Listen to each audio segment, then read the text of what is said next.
Anda masih bersama kami dalam NTV Prime Dialog. Pemirsa, kita lanjutkan dialognya. Baik, saya akan ke Pak Lalu. Pak Lalu, ini kan tadi sudah ada beberapa masukan dari Ibu Yunifah terkait dengan sistem yang berubah dari zonasi menjadi domisili. Pak, untuk sistem perubahan ini apakah sudah disosialisasikan ke sekolah-sekolah, Pak? Ya, seperti yang saya sampaikan tadi bahwa formula baru yang bernama SPMB ini belum merupakan kebijakan resmi. Nah, ini formula yang saat ini sedang mulai disosialisasikan. Ya, tentu saya melihat Pak Mendikbudrismen ingin mendapat masukan yang lebih banyak lagi sebelum penerapan ini di tahun 2025. Dan ini akan dilaporkan juga kepada Pak Presiden Prabowo nanti pada saat beliau sudah kembali ke tanah air. Nah, kami di Komisi 10 karena memang masih banyak masukan yang perlu kita dengar, termasuk dari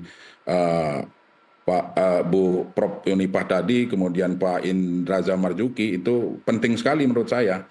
Karena memang masukan-masukan inilah yang menjadi dasar kami memberikan pertimbangan kepada Menteri untuk melaksanakan kebijakan ini.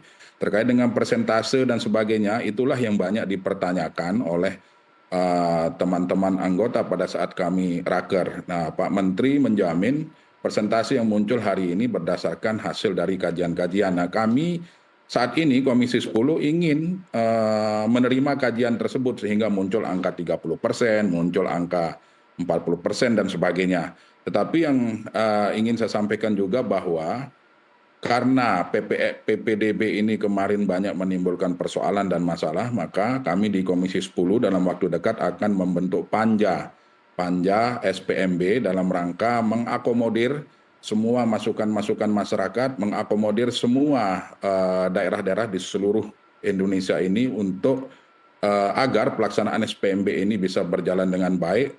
Kalaupun misalnya tidak bisa secara utuh memperbaiki PPDB yang sudah berlangsung kemarin, yang minimal mengurangi masalah-masalah yang terjadi di lapangan. Demikian, Mbak. Baik, Pak. Pada sistem domisili ini kan tidak menggunakan kakak ya, Pak ya. Maksudnya siswa yang mendaftar sekolah ini tidak beracuan lagi kepada kartu keluarga. Nah, bisa dijelaskan mungkin Pak seperti apa sebetulnya? Ya, memang ini menjadi perdebatan kemarin. Karena kami juga mengusulkan walaupun berganti nama menjadi domisili, ya tetap KK menjadi acuan. Nah, sementara rancangan dari Mendikbudrismen hari ini adalah menggunakan jarak rumah ke sekolah. Nah, jadi tidak menggunakan KK. Tetapi sekali lagi ini belum diputuskan secara resmi. Kami tetap mendorong agar belajar dari kesalahan yang sudah-sudah. Tidak hanya mengambil kesimpulan dari beberapa pihak. Pemetaan tadi seperti yang disampaikan oleh Pak Marzuki tadi betul sekali, saya sangat setuju itu, dan itu merupakan pertanyaan yang saya sampaikan sebenarnya. Jadi peta jumlah sebaran siswa kita yang SD, SMP, SMA di beberapa daerah ini kan berbeda-beda. Tidak bisa disamakan antara Jakarta dengan Maluku misalnya. Antara Surabaya dengan Papua ini kan berbeda-beda. Nah, sehingga dari perdebatan-perdebatan itulah kami di Komisi 10 dalam waktu dekat akan membentuk panja tentang SPMB ini supaya betul-betul SPMB ini ke depan tidak menimbulkan ricuh dan bisa berjalan dengan baik di masyarakat. Baik Pak, lalu bagaimanakah caranya masyarakat agar tahu keakuratan dari lokasi untuk pendaftaran? Karena kita tahu sepertinya banyak sekali laporan-laporan terkait dengan keakuratan lokasi, Pak. Ya, jadi pada saat kami rapat juga kami sampaikan bahwa keikutsertaan atau partisipasi pemerintah daerah hari ini sangat perlu untuk menyempurnakan yang namanya SPMB ini, formula yang namanya SPMB ini. Nah, saya dan teman-teman di anggota di Komisi 10 itu menyampaikan kepada Menteri Dikbudrismen agar segera memanggil pemerintah daerah, mengundang pemerintah daerah, dalam hal ini Dinas Pendidikan Provinsi, untuk betul-betul mensosialisasikan awal dulu. Jadi sosialisasi awal terkait dengan perubahan dari PPDB menjadi SPMB, kemudian apa-apa saja yang berubah, persentase, kemudian dan hal-hal lain yang kiranya dalam pertemuan tersebut juga pihak pemerintah dalam hal ini Mendikbudrismen mendapat masukan dari masing-masing daerah. Karena yang seperti yang saya sampaikan tadi bahwa masing-masing daerah ini kan tentu memiliki problem atau persoalan yang berbeda-beda. Tidak hanya persoalan data kependudukan, tetapi persoalan wilayah juga. Bisa kita bayangkan kalau misalnya di daerah 3T itu, daerah tertinggal, terluar, terdepan ini kan memiliki problem tersendiri juga. Nah, penanganannya akan seperti apa? Nah, itulah yang kami memberikan masukan-masukan kepada Mendikbudrismen pada saat raker tersebut. Intinya komunikasi dengan pemerintah daerah dan memberikan kesempatan kepada pemerintah daerah untuk lebih fleksibel memaknai dari kebijakan-kebijakan yang dilaksanakan. Ya tentunya tidak keluar dari aturan-aturan yang berlaku. Seperti itu, Mbak. Baik, Pak Indra, ini kan tadi sudah dijawab juga terkait dengan banyaknya kecurangan-kecurangan terkait dengan lokasi. Kemudian pasti saya juga merasa banyak sekali laporan terkait tidak keakuratan lokasi ini Pak Indra. Dan tadi juga sudah disebutkan oleh Pak Lalu bahwa nantinya akan bekerjasama dengan stakeholder yaitu pemerintah terkait. Apakah itu sudah cukup Pak untuk mengantisipasi kecurangan dan juga untuk memantapkan titik lokasi? Iya, kembali lagi Pak ya, ini bukan kerja hanya satu kementerian. Di sini ada Kementerian Dalam Negeri terkait dengan data kependudukan, lalu bagaimana Kemendagri mendorong kepala daerah untuk mengawasi langsung pelaksanaan, ini juga penting. Belum lagi terkait dengan aparat penegak hukum atau Kementerian Sosial terkait dengan data DTKS. Jadi ini ada kerja bareng, kerja bersama Kementerian Lintas. Nah, ini yang memang penting. Betul, saya setuju sekali dan berterima kasih dengan usulan inisiasi dari DPR untuk membuat panja gitu kan, sehingga itu juga nanti dilihat lagi pihak-pihak yang terkait. Mungkin saya bisa akan sedikit share sedikit saja ya terkait dengan masalah apa yang kami temukan sebetulnya di daerah untuk terkait dengan zonasi sebetulnya. Ini ada 46% ini masalahnya terjadi karena verifikasi dan validasi. Jadi ada kelolosnya kecurangan karena apa? Bayangkan ada satu sekolah daya tampung 300 yang daftar 1000. Siapa yang memverifikasi sebanyak itu? Jadi di situ kami temukan kartu keluarga palsu, lalu juga ada nitip ke kakak pengurus sekolah. Bayangkan kami pernah menemukan satu provinsi, di satu sekolah, di satu kakak ada 12 anak. Itu udah main-main kan artinya. Lalu kedua adalah kelemahan sistem. Jadi ada juga masifnya manipulasi titik koordinat. Ini juga yang jadi kendala. Dan terakhir adalah tadi yang disebutkan oleh Pak Lalu bahwa ketidakmerataan sosial dan geografis. Nah, hal ini menyebabkan adanya blank spot. Ada beberapa daerah blank spot dan ketidaksamaan akses yang diperparah dengan tidak adanya upaya pemetaan wilayah zonasi oleh pemerintah daerah.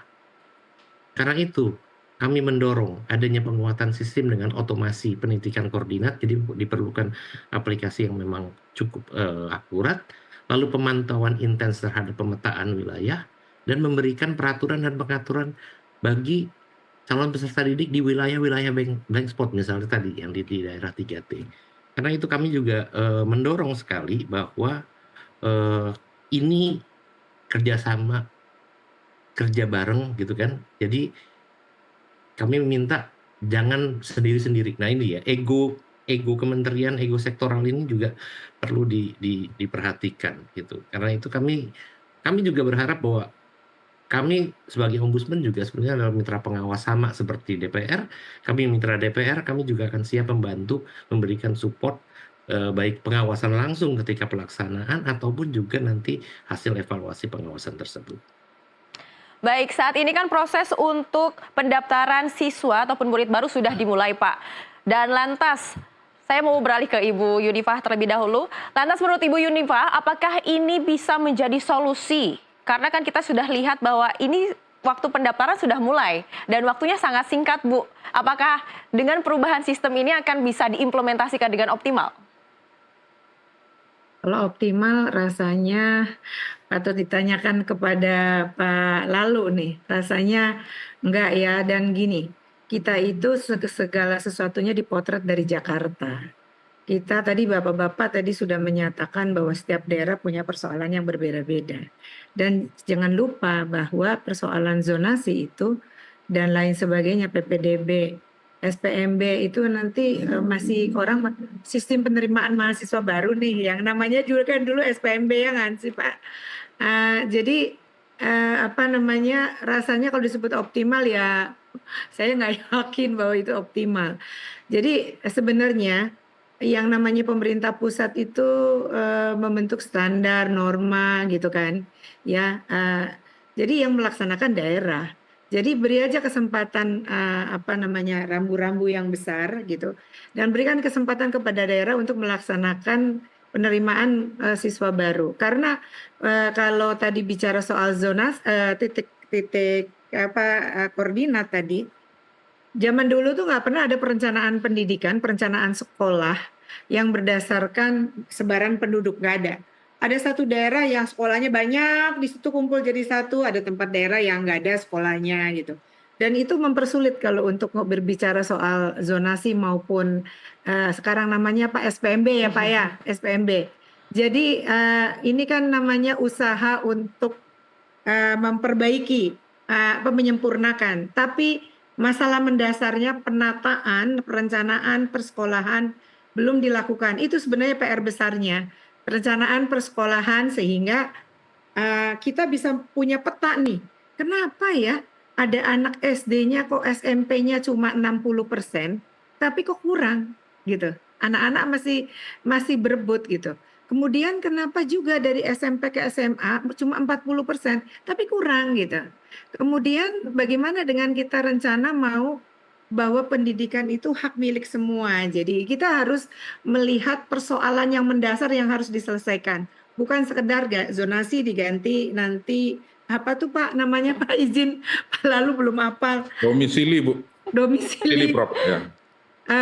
Pak Marzuki tadi senyum-senyum kok nanti dilihat verifikasi di RT RW lebih nggak akurat lagi. Yang paling akurat tuh kartu keluarga. Jadi kalau terjadi penyimpangan itu penyimpangannya udah langsung bisa berarti di RT RW atau di mananya atau di mananya kita nggak tahu, itu bisa diusut. Tapi kalau jarak, saya kebetulan punya ponakan, ya ada kartu keluarga, ada jarak dihitung koordinatnya. 0,900 meter, bisa sekolah di sini. Kita bisa terima ya. Nah, ini anaknya ketua PGRI gitu. Apalagi kalau yang lain gitu. Iya. Kita ngebayang. Betul sekali Ibu, baik. Ini sangat menarik sekali terkait dengan perencanaan ya Bu ya. Tapi tahan, lagi-lagi saya minta untuk tahan karena kita akan break dulu. Kita akan lanjutkan pemirsa dialog ini dengan membahas terkait perencanaan dari sistem domisili yang baru. Tetaplah bersama kami di NTV Prime Dialog.